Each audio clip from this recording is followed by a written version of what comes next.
Fala, galerinha, beleza? Eu sou Marcelo Bolinha e estou resolvendo a prova de Física do Vestibular 2010 para o primeiro semestre da Universidade Estadual do Ceará. Eu vou fazer agora a questão número 37 da prova de Conhecimentos Gerais.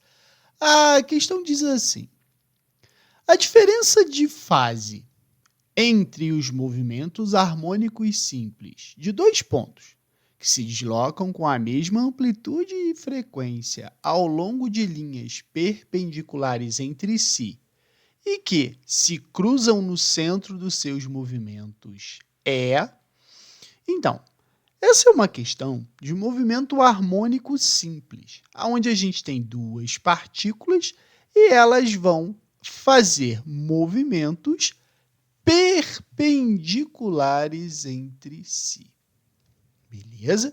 Então, a ideia do problema é, quando uma partícula ela oscila nesse sentido, a outra partícula ela vai oscilar nesse sentido.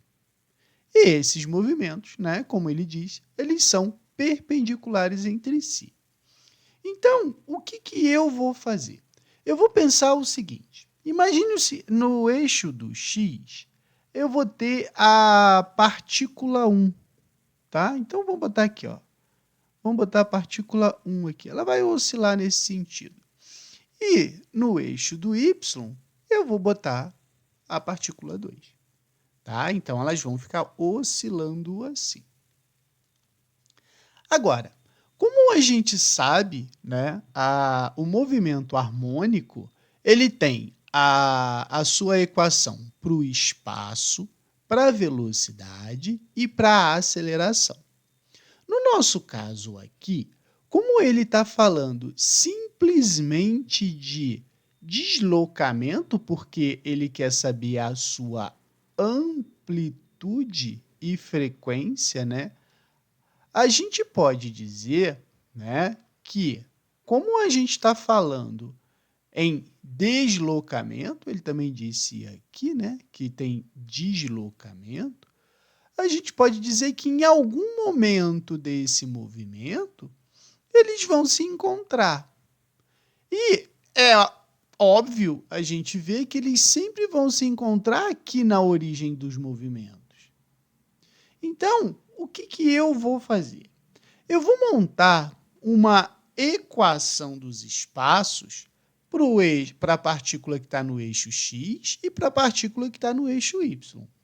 A partícula do eixo x, ela pode ser dada por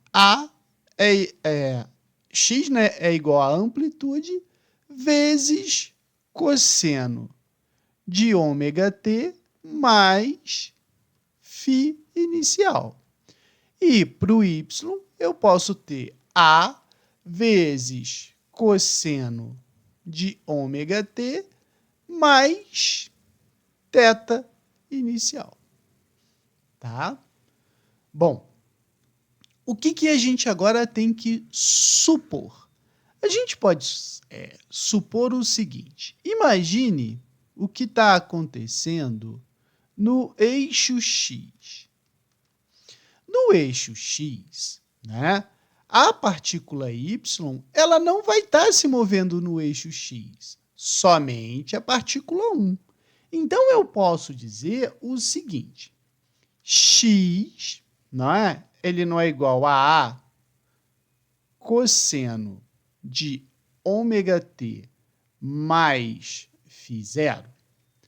Vamos chamar todo esse termo aqui de φ1 para simplificar nossa resolução da questão, tá? Então, eu vou ter aqui o quê? Que x1 vai ser igual a cosseno de φ1. E o y?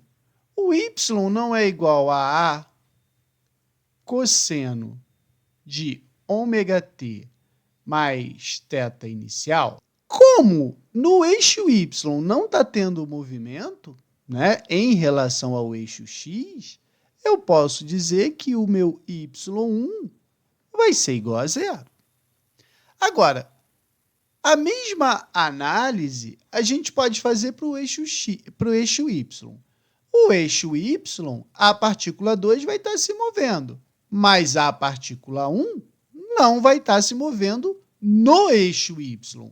Então, eu posso dizer que o x, que é igual a cosseno de ômega-t mais φ0, esse cara aqui, que eu vou chamar de x2, ele vai ser igual a zero. Porém, para o y, que é igual a cosseno de ômega-t mais θ0, se eu chamar esse cara aqui de, vamos botar θ2, né? Esse cara aqui vai ficar assim, ó, y2 é igual a cosseno de θ2. Entendeu a ideia que eu fiz aqui? Tá? Travei o y, oscilei o x. Travei o x, oscilei o y. Agora, em cima de tudo isso aqui que a gente escreveu, eu posso dizer o seguinte, que o movimento em x1 vai ser igual ao movimento em x2. A gente pode igualar isso, né? Já que as partículas vão se cruzar no centro. Então, se o x1 é igual a cosseno de φ1 e o x2 é igual a zero, eu posso interpretar o seguinte, que para o eixo x ser igual a zero, tá? O meu φ1 ele vai ter que assumir os valores de 90 graus e os valores de 270 graus. Né? Para o cosseno aqui ser igual a zero, eu sei que cosseno de 90 é zero e o cosseno de 270 é igual a zero. Eu estou falando isso do ângulo em relação ao eixo x. Agora, eu também posso dizer que o y1 vai ser igual ao y2. Então, eu posso dizer que a cosseno de θ2 vai ser igual a zero, não é? Ó, aqui é zero, cadê? Aqui é zero e aqui é o a cosseno de θ2. Só que aqui a gente está falando do eixo y. Para o cosseno aqui ser zero, a gente vai ter que ter um cuidado. Porque se eu estou no eixo x, no eixo y, né? Aqui em relação ao eixo y, para o cosseno ser igual a zero, eu vou ter que ter o quê? O ângulo de 180 mais um ângulo de 90. Ou um ângulo de 360 menos 90. Então, o que a gente vai fazer? Eu posso dizer o seguinte, que para isso aqui ser verdade, o θ1 vai ter que ser igual a quem? A 180 menos 90, para ele dar 90 graus, ou, né, 360 menos 90, para me dar o 270 graus. Certo? Aí, o que acontece?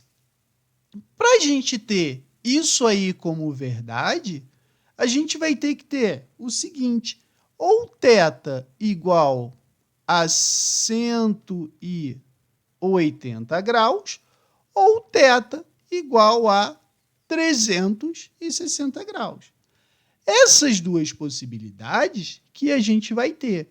Porém, essa aqui vai ocorrer no primeiro encontro, tá? E essa aqui vai ocorrer no segundo encontro. Como o problema não falou em qual encontro ele queria, a gente pode dizer que deduz-se que ele queria o ângulo no segundo encontro. Por isso que a resposta é a letra D. Beleza? Qualquer dúvida, deixe nos comentários que eu te respondo.